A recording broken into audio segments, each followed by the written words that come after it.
You thought you'd got on away with it, but no, I'm here with more persecution stuff. So the Armenian genocide continues.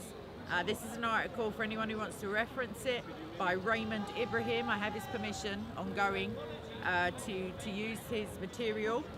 And here we go.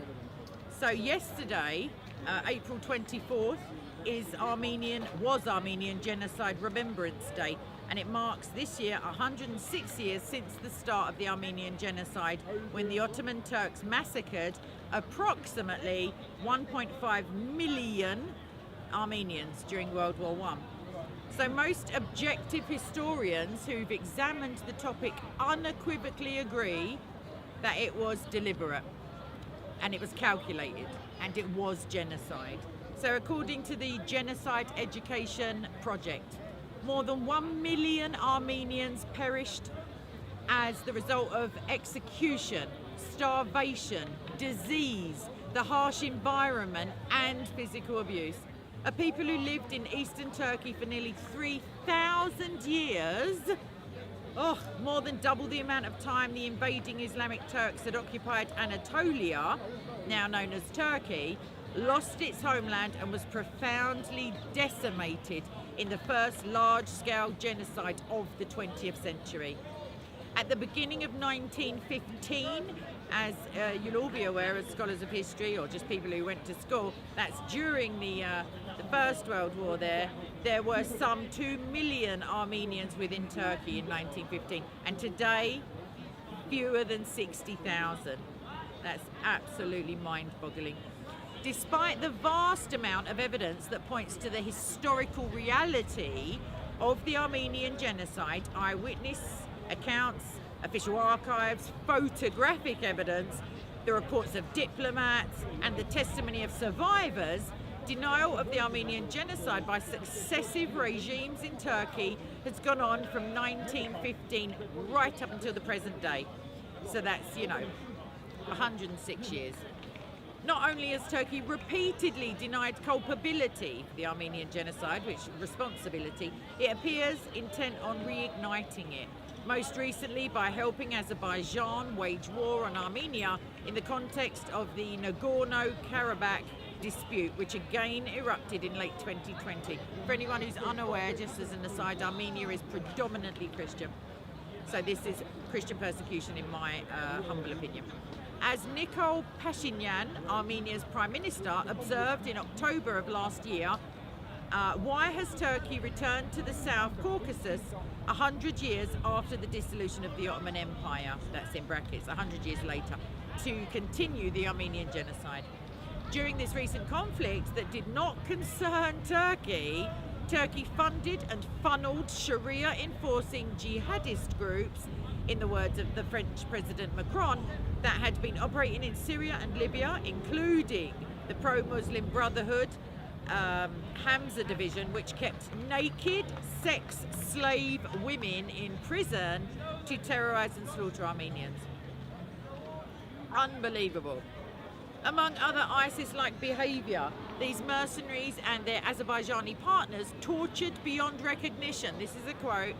An intellectually disabled 58-year-old Armenian woman, oh my gosh, please Jesus help these people, by hacking off her ears, her hands, and then her feet before murdering her.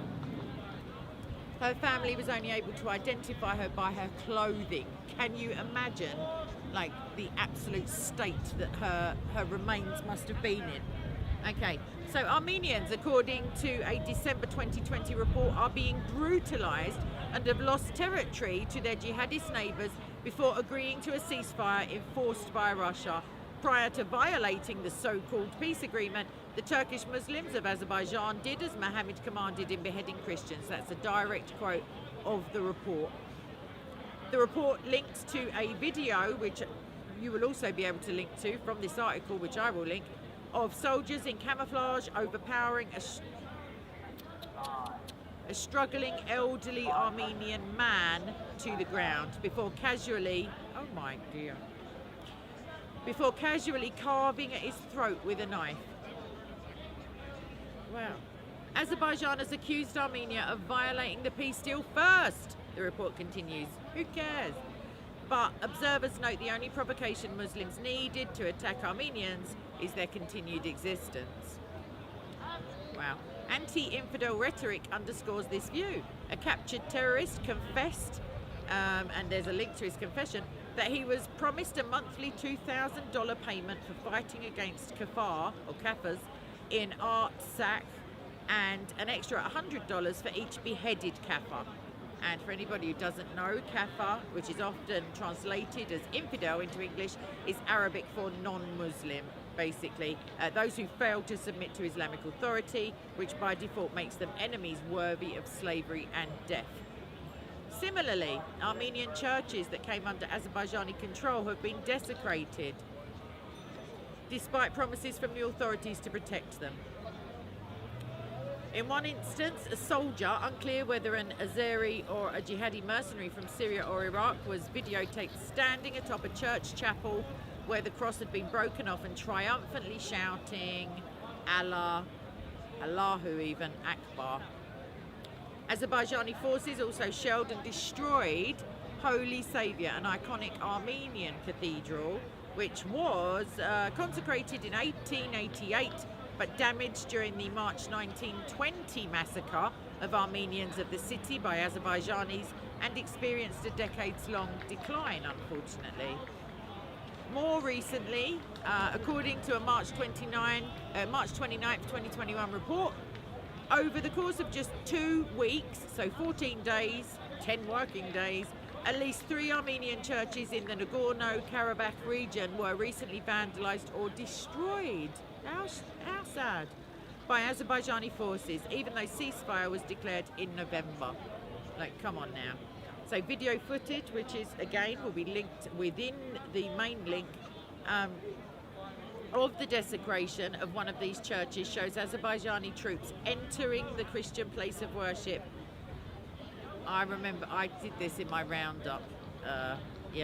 Mocking, kicking and defacing Christian items inside, including a fresco of the Last Supper with Christ, obviously. Turkey's flag appears on the Azerbaijani serviceman's uniform, further implicating the Erdogan government of involvement. Don't get me started, seriously. As they approach, one of the Muslim soldiers says, "Let's now enter their church where I will perform namaz." And for anybody who doesn't care, but you know, like who doesn't know, namaz is a reference to Muslim prayers. When Muslims pray inside of non-Muslim temples, they immediately become mosques. That's another little aside, an interesting piece of trivia. In response to this video, Arman Tatoyan, an Armenian human rights activist, issued this statement. The president of Azerbaijan and the country's authorities have been implementing a policy of hatred, ethnic cleansing, enmity and genocide against Armenia, citizens of Armenia and the Armenian people for years. The Turkish authorities have done the same or have openly encouraged the same policy. By way of example, he said the Azerbaijan's president, Aliyev, proudly stated in early March that the younger generation has grown up with hatred towards the enemy, meaning Armenians. What an absolute charmer this guy sounds like. Such hate, which is a precursor to genocide, seems evident elsewhere and everywhere.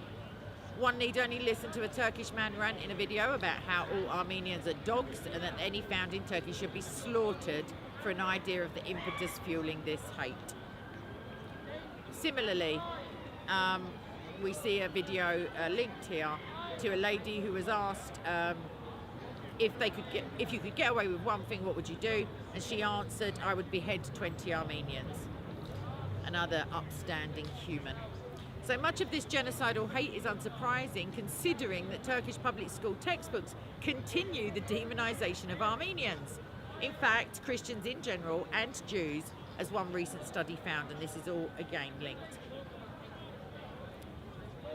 So on Armenian Genocide Remembrance Day, it is, it does us well to remember not only what happened then, but also what is happening now and what is being primed to happen again.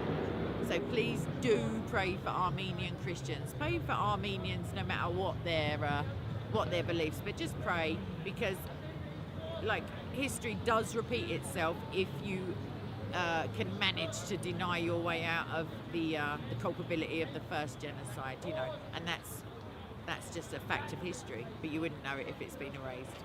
Please pray for them. More so, please pray for Azerbaijanis who are being indoctrinated into hate, and pray that the Lord would remove the scales from their eyes and they would see the truth, who is Jesus Christ, and come to know him and love him and receive salvation. All right, thank you very much for listening to my rant. Thanks again to Raymond Ibrahim, and I will see you all soon. God bless and bye-bye.